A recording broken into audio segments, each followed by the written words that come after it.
Organic certification is products that are independently verified to be meeting the requirements of an organic standard. So, and there's different requirements for producers, processors, wholesalers and manufacturers in Australia. So to start off with producers, it takes a period of 3 years to become certified organic. The first year is called pre-certification, and that's where they're meeting the requirements of an organic standard, but they still have to sell their produce as conventional. And so that's so that they get an understanding of the requirements of the standard, but the produce still has to be sold as conventional. The next 2 years is what's called in conversion, and in conversion is where they can sell their produce as in conversion to organic. It's a different logo, a bud logo that they get to use. So it is different from the certified organic logo. All our operations are audited on an annual basis for producers, and then for processors, essentially all certified organic products claiming to be certified organic have to have a minimum 95% certified organic ingredients, and the other 5% still has to be allowed under standard.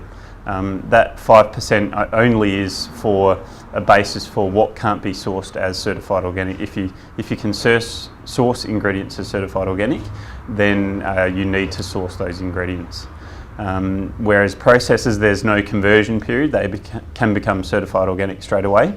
So again, they have to go through an annual audit, an initial audit to ensure that they're meeting the requirements of the standard.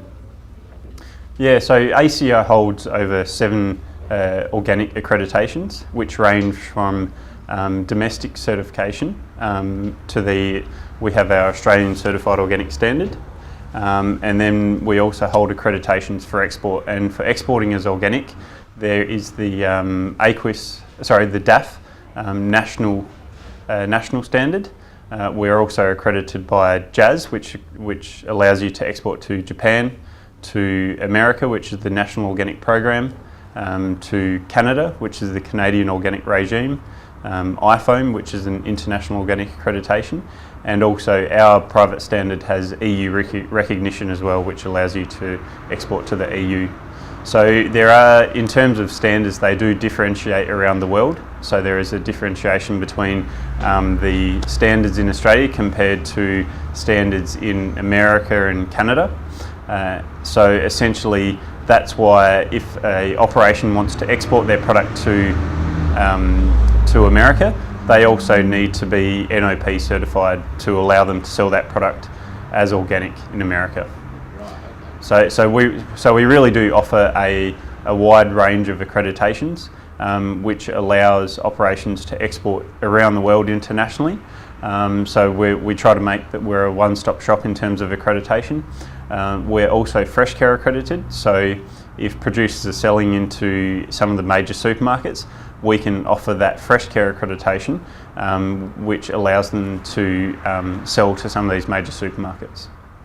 Yeah, unfortunately there is different standards, otherwise it would be great to have a international standard that covered all countries, that was all equivalent, but unfortunately due to climatic conditions, due to really different, what would you call it, not circumstances, but different ways of actually farming and different ways of manufacturing in different countries. That's why there has to be a differentiation in some of the requirements of the standard. So in terms of the standards that we have in Australia, they do differentiate from the USDA, which is exporting to America, and there are some differentiations there in terms of what inputs can be used.